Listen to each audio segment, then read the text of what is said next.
কিছু মানুষ বলে প্রবাসী কামলা। আসলেই আমরা প্রবাসী কামলা। সকাল 4টা বাজে ঘুম থেকে উঠে আমরা ডিউটিতে যাই।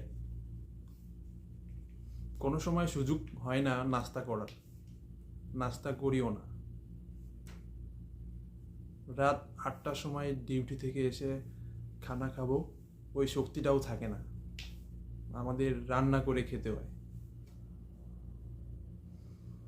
আমাদের কোনো ছুটি নেই, সপ্তাহে একদিন ছুটি। ওই দিন রুম পরিষ্কার করা, জামা কাপড় ধুইতেই দিন চলে যায়। রাতের বেলা মা বাবা ভাই বোন দাদা দাদির সাথে কথা বলি, ওটাই আমাদের সুখ। সারাদিন ডিউটি করে যখন বাসায় এসে মার সাথে কথা বলি, ওটাই আমাদের সারাদিনের সুখ। এই পৃথিবীতে আমাদের থেকে মিথ্যাবাদী আর কেউ নাই।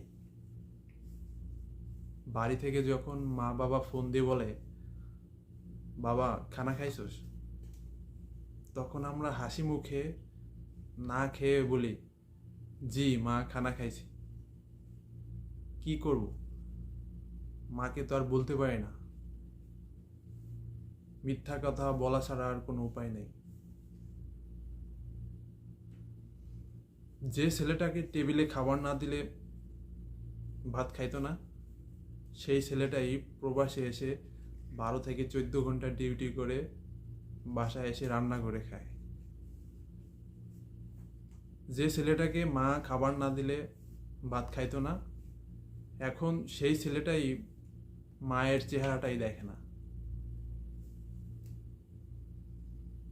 আসলেই আমরা স্বার্থপর, আমাদেরকে স্বার্থপর বলে। আমরা নাকি প্রবাসে এসে স্বার্থপর হয়ে গেছি।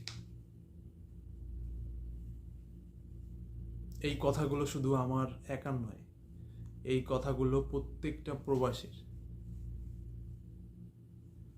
প্রত্যেকটা প্রবাসী বুঝে ফ্যামিলি ছাড়া ঈদ করতে কতটা কষ্ট হয়।